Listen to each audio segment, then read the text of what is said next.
আসসালামু আলাইকুম। কেমন আছেন সবাই? আশা করি ভালো আছেন। আলহামদুলিল্লাহ আমিও ভালো আছি। আজকে ৪ জুন ২০২৪ আমি গত ৩ তারিখে যে পড়াটা করছিলাম আপনাদের সাথে আমি সেই ভিডিওটা শেয়ার করছি। আমি একই সাথে খাদ্য অধিদপ্তর এবং রিটেন ১৮তম নিবন্ধন রিটেনের প্রিপারেশন নিচ্ছি।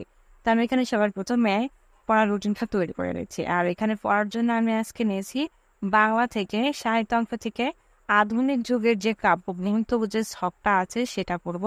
আর বাংলা ব্যাকরণ থেকে পড়বো আমি পদ প্রকরণ। আর বাংলাদেশ বিষয় বলি অর্থাৎ সাধারণ জ্ঞান থেকে পড়বো যে মুক্তিযোদ্ধাদের সম্মানসূচক খেতাব অর্থাৎ বীরশ্রেষ্ঠ কতজন ছিল, বীরোত্তম কতজন, আর এদের যে বীরশ্রেষ্ঠদের যে ডিটেলস আছে সেগুলা। আর আন্তর্জাতিক বিষয়গুলি থেকে আমি পড়বো জাতিসংঘের বিভিন্ন সংস্থা অর্থাৎ জাতিসংঘ থেকে আমি আগের দিন পড়ছিলাম, আমি সেগুলো আজকে রিভিশন দেবো। আর নিবন্ধন থেকে পড়বো আমি আজকে কলেজ পর্যায়ে রাষ্ট্রবিজ্ঞানের কোশ্চেন ২টা।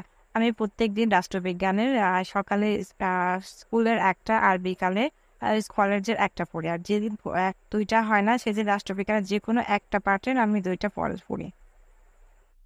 তো আমি এখানে সবার ১ম রুটিন করে নিয়েছি। আর রুটিন অনুযায়ী আমি এখানে সবার ১ম পড়তে বসেছি সকাল ৬টার সময় বাংলা। আর বাংলা থেকে আমি ব্যাকরণ অংশ থেকে আজকে পড়বো হচ্ছে পদ প্রকরণ। আর পদ প্রকরণের ভিতরে কিন্তু বিভিন্ন পার্ট আছে, বিশেষণ, তারপরে বিভিন্ন যে ছকগুলো আছে আমি ওগুলা পড়বো না। আমি জাস্ট আজকে পদ প্রকরণের যে মূল যে পার্টটা আছে সেই পার্টটা সম্পর্কে আমি আজকে পড়বো। আর যে ছকগুলো আছে সেগুলো আমি এভাবে একটু লিখে নেব, অর্থাৎ যে পার্থক্যগুলো আছে সেটা। তো বাংলা ব্যাকরণের এই পার্টটা পড়তে আমার সময় লাগছিল ৪৫ মিনিট। এরপরে আমি আবারও হচ্ছে একটু নিজে ফ্রেশ হয়ে খেয়ে দিয়ে বাসার কাজ করে তারপরে আবার পড়তে বসছিলাম সকাল তো এই সময় আমি পড়ছি হচ্ছে বাংলা সাহিত্য। আর বাংলা সাহিত্য থেকে আমি আজকে পড়বো আধুনিক যুগের যে কাব্যগ্রন্থ আছে সেই কাব্যগ্রন্থের এখানে কিছু ছক দেওয়া আছে, আমি যে ছকগুলো এখানে এগুলো পড়বো। আর যে সাহিত্যিক কোন কাব্যগ্রন্থটা লিখেছে সেটা আমি এভাবে যেগুলো মানে একটু আনকমন সেগুলো আমি খাতায় লিখে নেব। তবে বাংলা কাব্যগ্রন্থের যে ছকটা আছে এই ছকটা থেকে কিন্তু বিসিএস, পিএসসি নিবন্ধন, তারপর অডিট, ব্যাংক যে কোনো পরীক্ষায় কিন্তু সব থেকে একটা দুইটা প্রশ্ন কিন্তু সবসময় আসে। তো আমি এখানে সবার ১ম ছকটা খুব ভালোভাবে মুখস্থ করে নিয়েছিলাম, তারপর আমি সাহিত্যিকদের নামটা এভাবে লিখে খাতায় এভাবে রিভিশন দিয়ে নিই। তো এই ছকটা আমার পড়তে সময় লাগছিল প্রায় ১ ঘন্টা। এরপর সকাল ১০টার সময় আমি পড়তে বসছিলাম। আর ১০টার সময় আমি পড়ছি হচ্ছে আন্তর্জাতিক বিষয়গুলি। আর আজকে আন্তর্জাতিক বিষয়গুলো থেকে আমি পড়বো হচ্ছে জাতিসংঘের উত্থান এবং ভূমিকা নামে যে চ্যাপ্টারটা আছে সেই টপিক্সটা পড়বো।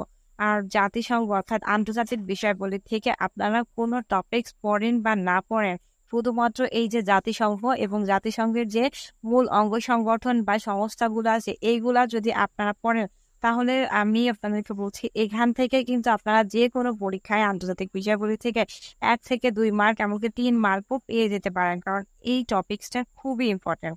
এই যে জাতিসংঘের এই বিষয়গুলি আর জাতিসংঘের এই সংস্থার ভিতরে কিন্তু বিশ্ব ব্যাংকটা আছে, এটা পড়লে কিন্তু আপনার মানে আন্তর্জাতিকটা প্রায় অর্ধেকের বেশি কমপ্লিট হয়ে যায়।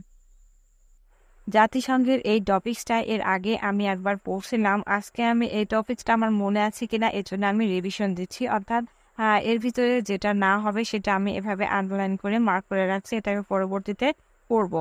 তো জাতিসংঘের এই টপিক্সটা মানে রিভাইজ দিয়ে সম্পূর্ণ কমপ্লিট করতে আমার প্রায় ১ ঘন্টা লাগছিল। তো এখন বাজে ১টা। এরপর আমি আর ঘুরে পড়ি নাই, এখন আমি গোসল করে ফ্রেশ হয়ে একটু রেস্ট নিব, আবার সন্ধ্যার সময় পড়তে বসছিলাম। আমি সন্ধ্যা ৭টার দিকে আমি আবারও পড়তে বসছিলাম। আর এই সময় আমি পড়ছি হচ্ছে বাংলাদেশ বিষয় বলে। বাংলাদেশ বিষয় বই থেকে আমি আজকে পড়ছিলাম হচ্ছে মুক্তিযুদ্ধে যে বীরশ্রেষ্ঠদের অবদান বা মুক্তিযুদ্ধের সম্মানসূচক খেতাব সমূহ, অর্থাৎ কতজন বীরশ্রেষ্ঠ ছিল, বীরোত্তম কতজন, তারপর যে বীরশ্রেষ্ঠ যে ৭ জন আছে এদের বাসা মানে বাড়ি কোথায়, তারপর জন্মগ্রহণ করছে কোথায়, সমাধি কোথায়, এগুলো অর্থাৎ মুক্তিযুদ্ধের বিষয়ে বীরশ্রেষ্ঠ বীরোত্তমদের অবদান যেটা আছে আজকে আমি সেটাই বলবো। আর এখানে কিন্তু অনেক বেশি নাই, জাস্ট ২ থেকে ২.৫ পেজ আছে, এগুলো আমি আজকে বিশ্লেষণ করে এভাবে দাগিয়ে দাগিয়ে পড়বো। সাধারণ জ্ঞানের এই টপিক্সটা পড়তে আমার সময় লাগছিল প্রায় ১ ঘন্টা। আর এই টপিক্সের ভিতরে কিছু মানে আনকমন যেগুলো আছে অর্থাৎ নতুন কিছু অ্যাড হয়েছে সেগুলো আমি আন্ডারলাইন করে এভাবে দাগিয়ে নিয়েছিলাম। কারণ এভাবে যদি আন্ডারলাইন করি তাহলে কিন্তু পরীক্ষার আগে যে হাইলাইট করা থাকবে সেগুলো আবারও পড়তে পারি। তো ১ ঘন্টা পড়ার পরে আমি আবারও ৯টার দিকে পড়তে বসে হচ্ছে আর নিবন্ধন কলেজ পর্যায়ে যেটা আছে আমার সাবজেক্ট হচ্ছে রাষ্ট্রবিজ্ঞান। তো আমি এখানে রাষ্ট্রবিজ্ঞানের যে কলেজ পর্যায়ে আছে সেখান থেকে আমি এখন পড়ে নেব একটা প্রশ্ন। আমি প্রতিদিন নিবন্ধনের জন্য দিন 2টা করে পড়ি। সকালে পড়ি স্কুলের একটা আর রাতে পড়ি কলেজের একটা।